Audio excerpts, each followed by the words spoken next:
Y también hemos determinado que los axones, juntándose, reuniéndose, haciendo una reunión de axones, vamos a considerar fibras. Y en determinado momento, una reunión de fibras van a considerarse cordones. Y cuando es extra sistema nervioso, se van a considerar nervios.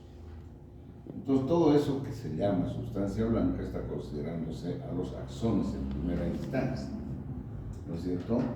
Y aquí tenemos acá unos pequeños conceptos que dice: la sustancia blanca está conformada por fibras nerviosas. Esto sería reunión de los mismos axones, con una gruesa vaina de mielina y por ello pues su color, sustancia blanca, muy blanquecina. Se distribuye en el espacio comprendido que dice entre la corteza cerebral, los ventrículos laterales, los núcleos basales y las estructuras diencefálicas grises, ¿no? Entonces en ese espacio se encuentra lo que es la sustancia blanca telencefálica.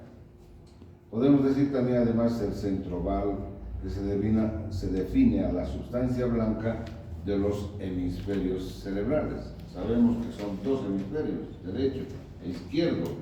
Por tanto, vamos a tener compuestas por aferentes, eferentes, y existen dos centros semiovales con estas fibras aferentes y eferentes.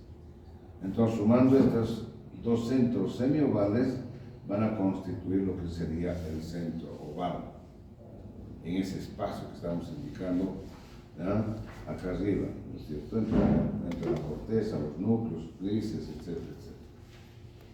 Este centro está constituido entonces por fibras de proyección comisural, fibras comisurales y fibras de asociación particularmente largas, porque las cortas están intracorticales, no intervienen en esto, sino las fibras de asociación largas.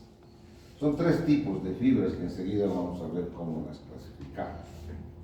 Y luego se dice también sobre un aspecto de una corona radiante, que es el conjunto de fibras que bajan desde la corteza cerebral, hacia la cápsula interna, o las que se irradian desde la cápsula interna hacia la corteza. Entonces son fibras que salen de la corteza y llegan a la corteza. Esto mucho más abajo de lo que se considera el centro oval, ¿no es cierto? Son dos términos que toman en consideración para un manojo de fibras, tanto subtelencefálicas o como telencefálicas. Bien, hacemos una clasificación de estas fibras en tres tipos grandes. Primero, las fibras de proyección son aquellas fibras que suben o que bajan a la corteza, así, simple, nada más, ¿no es cierto? Entonces son aquellas que van a conducir impulsos nerviosos en una o dos direcciones, o sea, unas llegan y otras pueden salir de la corteza cerebral. Y son fibras aferentes o eferentes, ¿no? Aferentes y eferentes. Y entre estas tenemos a los pedúnculos talámicos, la cápsula interna, la cápsula externa, la cápsula extrema, etc. ¿No es cierto?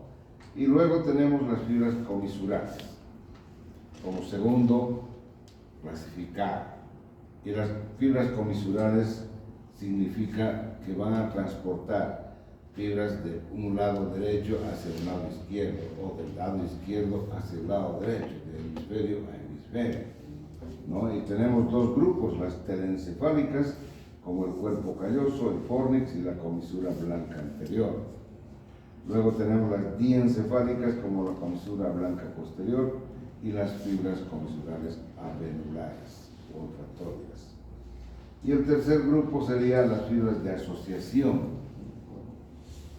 Estas ya están dentro del cerebro, diríamos, ¿no? Y van a ser las fibras cortas y fibras largas. Fibras cortas, las que están en un mismo hemisferio, en una misma circunvolución. Son fibras de funciones, dice, intelectuales superiores. Y son las intracorticales y las subcorticales, ¿no?, en una misma circunvolución. Y las fibras largas que van de un lóbulo a otro lóbulo, pongámosle frontal a occipital, ¿no es cierto? Y tenemos como el fascículo longitudinal superior, el fascículo inciforme o arqueado, fascículo longitudinal inferior, cingulum, fascículo occipito frontal, etc. Entonces, estos son largas, comunicando particularmente lóbulos con lóbulos. Hasta ahí están distribuidas entonces las tres formas de... Por favor, ábrele ahí, se corre el banco.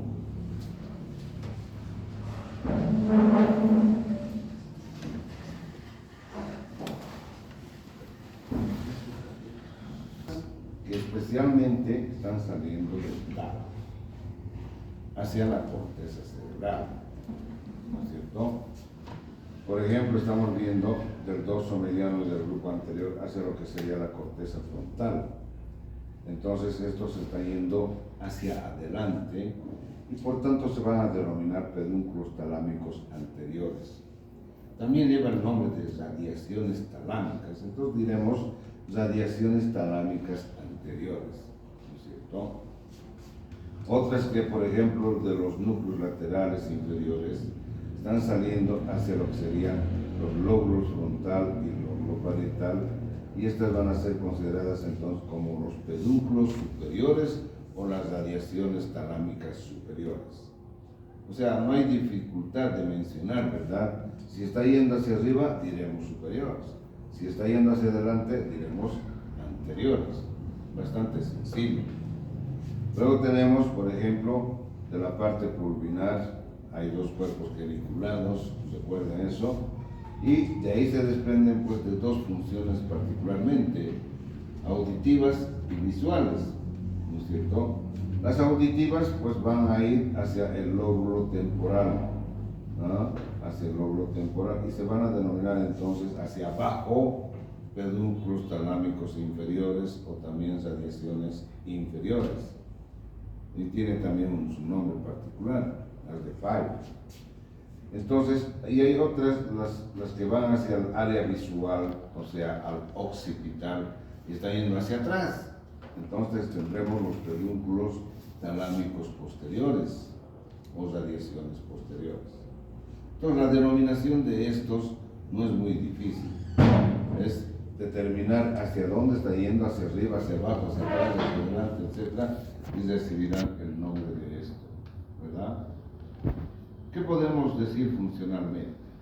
Están llevando las funciones que están emigrando de lo que sería el tálamo. No se olviden que el tálamo, por lo menos yo digo así, es considerado como una aduana del sistema nervioso central, la que está recibiendo informaciones y las clasifica, ¿no es cierto? Esta pasa, esta no pasa, esta sirve, esta no sirve, etc. Habría que pensar más o menos así, ¿no?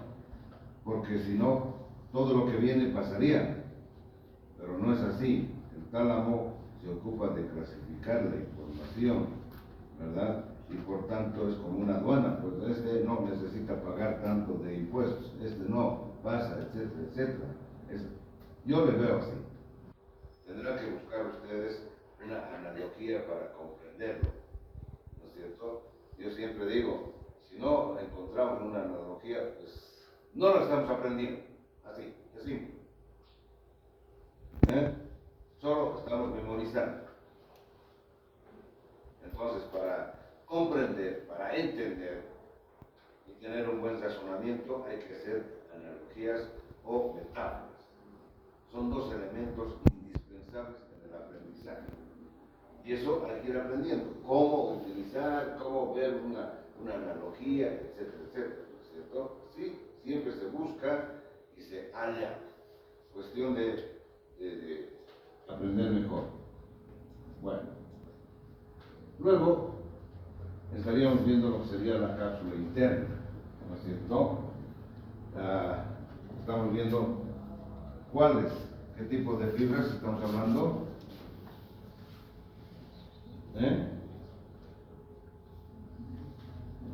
¿Qué tan rápido hemos olvidado?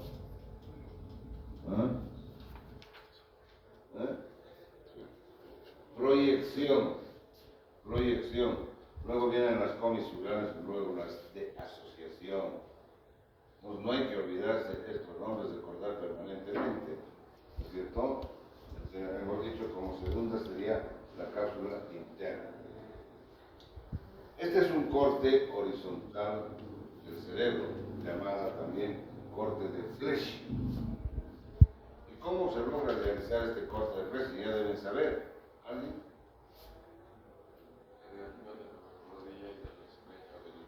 O sea, tenemos que encontrar la rodilla del cuerpo calloso, encontrar el esplenio del cuerpo calloso y tratar de hacer las parejas y cortar ahí. O sea, no es un corte donde sea, en cualquier lugar. Es un corte específico.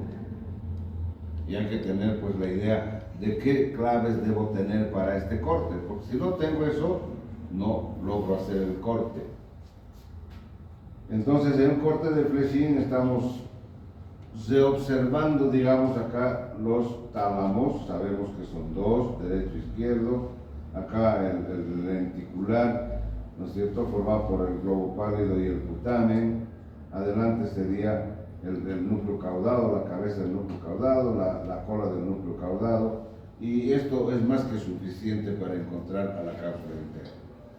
Entonces, entre el globo pálido, digamos, y el núcleo caudado, estamos encontrando lo que se llama el brazo anterior de la cápsula interna. Luego tenemos ese pequeño quiebre o ángulo que se denomina la rodilla de la cápsula interna, y finalmente lo que sería el brazo posterior de la cápsula interna. Entonces tenemos las tres partes de la cápsula interna y obviamente estas fibras van a pasar por cada una de las partes, por el brazo anterior, por la rodilla y por el brazo posterior. Entonces en el brazo anterior vamos a tener como por ejemplo los pedúnculos talámicos anteriores. No se va a confundir, o sea, el pedúnculo talámico anterior no va a pasar por el brazo posterior. El pedúnculo talámico anterior pasa por el brazo anterior hacia adelante, lo que sería en el lóbulo frontal. Además vamos a encontrar a otro, el frontopontino, que tiene que ver con la fronte, o sea, con el frontal y fibras que van hacia el puente. Entonces fíjense, fibras que están llegando al cerebro y fibras que están saliendo del cerebro. Eso es lo que hemos dicho, fibras de proyección, que llegan o que salen, ¿no es cierto? Así está formada este tipo de fibras de proyección. A nivel de la rodilla, estamos encontrando unas fibras que bajan, y muy particulares, que vamos a tener que tocar luego, ¿sí? Y que se denominan entonces el haz genicular, o también llamado córtico nuclear, ¿no es cierto? Entonces son fibras que están bajando, descendentes. Luego por detrás de este vamos a tener una gran variedad de fibras, principalmente ¿cuál? El haz córtico espinal o piramidal, que está disgregado en varias partes. Este haz piramidal o disgregado, que es uno de los más importantes descendentes, está bajando por el brazo posterior, ¿no es cierto? Luego tenemos también el haz córtico rúbrico, otro haz descendente, pero que va a ir de la corteza solo al núcleo rojo, ¿verdad? Y finalmente el pedúnculo talámico superior también está bajando o subiendo por este brazo posterior. Entonces son varios elementos que están pasando por esto que se denomina la cápsula interna. Luego tenemos sucesivamente hacia afuera, en la parte media, tendríamos a la cápsula interna. Esta, lo que estaría entre el claustro la cápsula externa, entre el claustro y el putamen. Y finalmente la cápsula extrema, ¿no? Que por ejemplo la cápsula extrema estaría llevando algunas fibras que están llegando al lóbulo temporal, del otro lado. Vamos a ver luego posteriormente cómo se determina la funcionalidad de estos dos. Bien, acá estamos observando un preparado con un corte sagital, donde podríamos reconocer acá muy nítidamente que sería el cuerpo calloso o sinus, ¿no es cierto? El surco del cuerpo calloso, o cíngulo, ¿no? Acá encima el tálamo, y sobre el tálamo, bien pegado al tálamo, va lo que sería el fornix, con su brazo posterior, brazo anterior. Acá estamos en el septum lucidum, aquel límite entre ambos ventrículos laterales. Por debajo de lo que sería el pico del cuerpo calloso estaríamos encontrando la comisura blanca anterior, que es otra comisural, ¿no? El quiasma óptico, la lámina supraóptica, etc. O sea, tenemos que estar preparados para reconocer todos estos elementos que encontramos en un preparado, redundando la palabra, ¿no? En un preparado del sistema nervioso, o tal vez en una maqueta del sistema nervioso. Bien, entre las comisurales, uno de los más importantes llega a ser el cuerpo calloso, ¿ya? Una de las más importantes. El cuerpo calloso visto desde arriba en un corte horizontal, justamente en las fibras, sobre las fibras del cuerpo calloso, la vemos así más o menos, tiene esta misma proyección, esta forma, con unas, diríamos, astas anteriores, o sea, proyecciones anteriores, y unas astas posteriores, que son proyecciones posteriores, ¿ya? Entonces, lo que sería es particularidad de los ventrículos laterales. Y todo esto, fíjense, estamos viendo la corteza derecha y la corteza izquierda, en este caso, del cerebro. Bien, este cuerpo calloso está formado por una grandísima cantidad de fibras que van de derecha a izquierda o de izquierda a derecha, de derecha a izquierda o de izquierda a derecha. En la parte anterior hay unas fibras en forma de U, ¿no es cierto?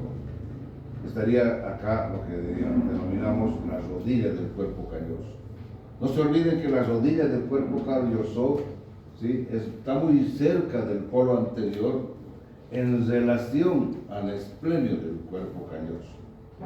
O sea, el esplenio del cuerpo calloso está un poco más alejado del polo posterior en relación a la rodilla. Es una manera de darse cuenta cuando uno recibe, digamos, la parte de arriba y no recibe todo el cerebro. Y uno no sabe cuál es el anterior, cuál es el posterior, ¿no es cierto? En un examen práctico, digamos, ¿cómo me doy cuenta? Entonces, la parte de la rodilla está muy cerca del polo anterior y el esplenio está más lejos del polo posterior, ¿de acuerdo? Es la forma, la manera de poder darse cuenta en un preparado que podría ser una forma de pregunta, ¿no es cierto? Estas fibras en forma de U, en la parte anterior, que están comunicando, digamos, lóbulo anterior con lóbulo anterior del otro lado, derecho con izquierdo, se denomina forceps menor, ¿ya? Atrás tenemos parecido, una comunicación del lóbulo occipital con el otro lóbulo occipital, y a estas fibras en forma de una herradura vamos a denominar también como forceps mayor. ¿De acuerdo? A ver, ¿dónde vamos a encontrar la utilidad de saber eso? No sé si ustedes, cuando llevaron el tema de cerebro, corteza, etc., hay una imagen que se presenta sobre que la funcionalidad del lóbulo derecho es diferente a la funcionalidad del lóbulo izquierdo, sea frontal, sea temporal, sea, qué sé yo, occipital, etc. ¿Me entienden? Y en conjunto, la funcionalidad del hemisferio derecho difiere a la funcionalidad del hemisferio izquierdo. ¿Ah? No se olviden de que si yo estoy manejando mi mano derecha para el puntero o para escribir, mi hemisferio dominante para esto es el izquierdo, ¿no es cierto? ¿Por qué? cuando están bajando las corticoespinales, sufren un quiebre, un entrecruzamiento, entonces cambia de dirección a las órdenes del cerebro, ¿no es cierto? Hay que tomar en cuenta eso. Entonces, ¿qué significa entre esto que son las fibras que están yendo de un hemisferio al otro? ¿No? Están combinando las funciones que podría tener el hemisferio derecho con las funciones que podría tener el hemisferio izquierdo. Pero siempre va a haber una dominancia, ya sea izquierda o ya sea derecha. Porque si nosotros encontramos un individuo, una persona que tenga la funcionalidad bilateral, que funcionen los dos hemisferios paralelamente, concomitantemente, qué sé yo, ¿me entienden? Sería espectacular que pase esto con todos los individuos del mundo. Pero no pasa así. El que tiene dominancia izquierda y escribe con la derecha tiene pues las particularidades funcionales del hemisferio izquierdo. Por decir, es ordenado y el lado derecho es desordenado. Son diferencias. ¿Me entienden? Uno es matemático y el otro es físico, digamos. Entonces hay diferencias funcionales entre los dos hemisferios y este se encarga de tratar de poner algún equilibrio entre eso. ¿Está entendido? Bien. El otro elemento que tenemos entre estos comisurales es el fornix, pero acá no se está viendo como comisional, luego vamos a ver.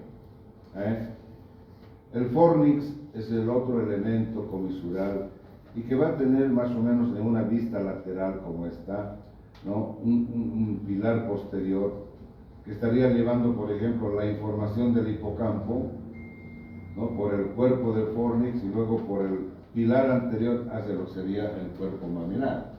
No se olviden que este es un circuito hipocampo mamilo talámico, ¿no es cierto? O circuito de Papez. Y que la mayor función de este circuito de Papez es la memoria.